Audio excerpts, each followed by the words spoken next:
Now we're going to take a look at replacing the jump thread trim parts as part of our upgrade from 11,000 to 11,000 Special Edition. First, we must remove the front panel. Turn the machine around so we can look through the right hand side.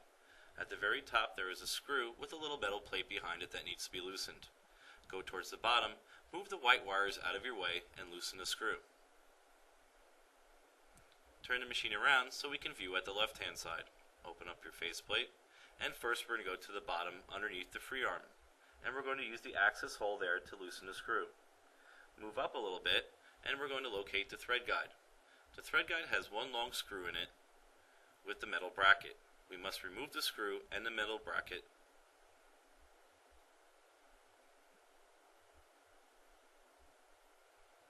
Now that we have loosened 3 screws and removed the thread guide, we're going to start to loosen the front panel.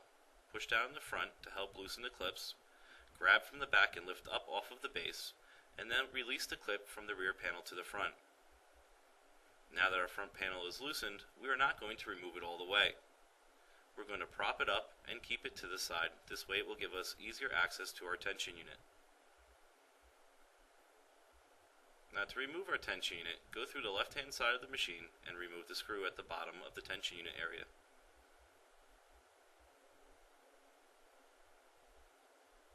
Next, for easier viewing, we're going to take the machine and turn it around.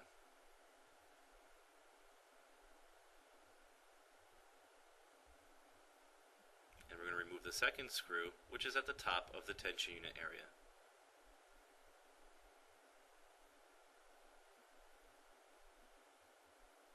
Start to lift up on your tension unit and be careful of the micro switch.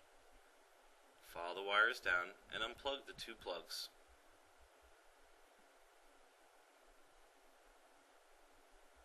We have now removed the tension unit. A new part that needs to go on is the faceplate of your tension unit. It is shaped a little bit differently and made so when we use our jump thread trim, it will be easier to cut and the thread feeds through it easier. First, we're going to use a small Phillips head screwdriver. We're using a small Phillips head screwdriver so we do not crack the thread sensor right atop of the screw.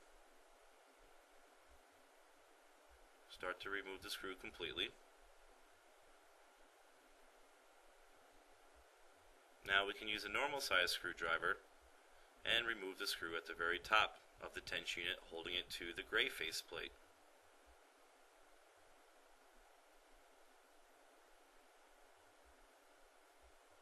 And just remove the tension unit and place it to the side.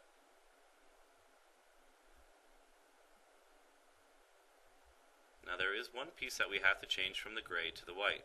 There is a black cushion on the inside of where our little thread sensor spring sits. Take the cushion out of the gray plate and put it into the white one. You will see that it is already shaped, so we just have to make sure that we put it in properly.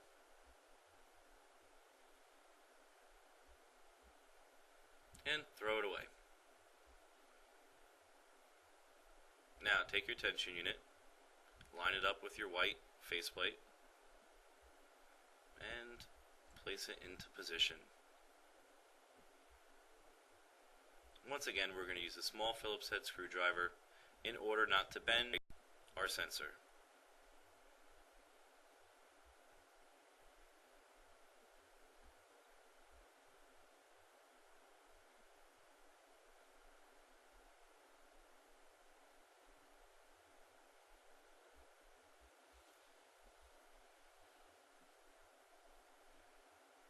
Now we're going to replace the larger screw.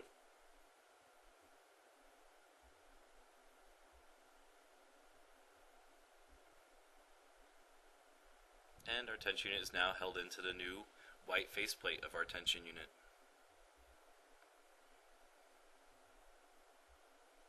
Now one thing to check is the thread sensor on the bottom, just in case we did bend it. Recenter it and make sure it is okay. Make sure that the spring and the shield plate is going through it smoothly. Inspect the rest of the tension unit and make sure it is okay. If it has a piece of tape on it, remove the tape from the front of the faceplate. In order to put the tension unit back easier, turn the take-up lever to its lowest position. Notice at the top you have a micro switch with a little metal clip on it. It is very important to keep this metal clip closed when putting the tension unit back. Take your tension unit and line it up with the machine. Use your small flathead to hold the metal clip on your micro switch back so we do not snap it off when putting the tension unit back. Hold the tension unit into place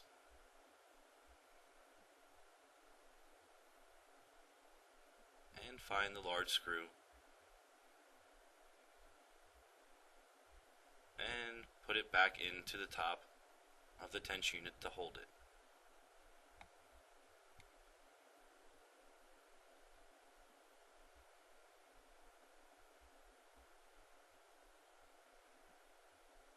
Next, we're going to take the other screw that goes through the left-hand side of the machine into the bottom of the tension unit, and we're going to replace it.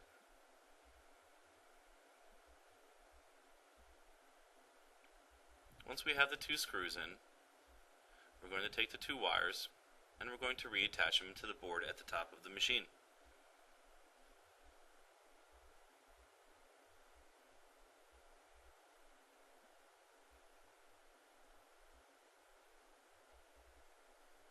Start to place the front panel back onto the machine. Make sure to fit the front part underneath the tension unit and start to attach the rear part of the front panel to the right hand side of the machine. Line up the metal clip and place it in. Start to place the bottom in, making sure not to pinch the white wires at the bottom.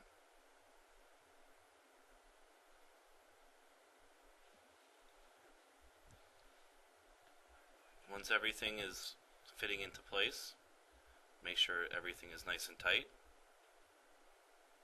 and start to tighten the screws, starting at the top. Move the white wires out of the way and tighten the one on the bottom.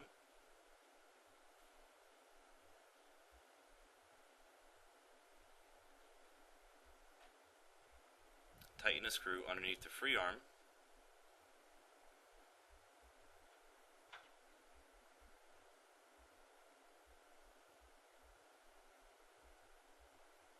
Take the thread guide and place it back on and start to tighten the screw.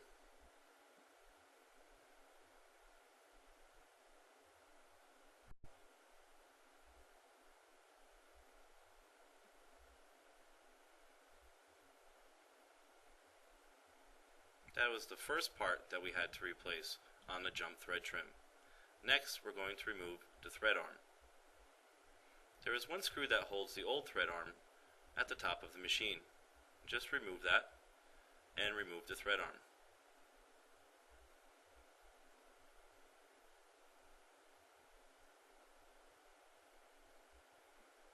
Place the new thread arm on and use the same screw and tighten it back into position.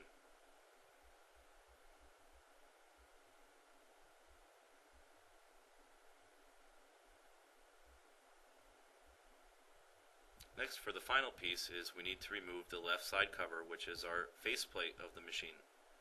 Remove the two screws.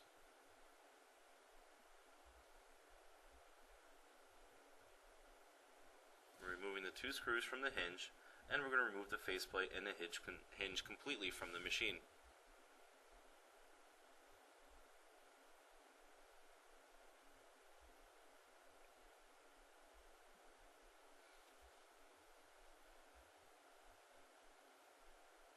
Now we're going to place our new faceplate on, and we have a nice little brush at the bottom. Open up the hinge that's on the faceplate, and we're going to line it up with the machine. Start to place the top screw in, just to be able to hold it there, so we can put the bottom one in a little bit easier.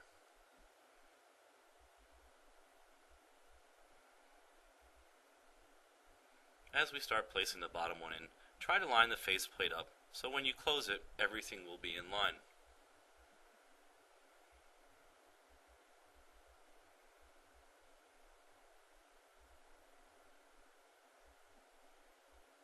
Close the faceplate, and you're going to check the line on the front panel, the tension unit, and going to the faceplate and make sure it's all in line.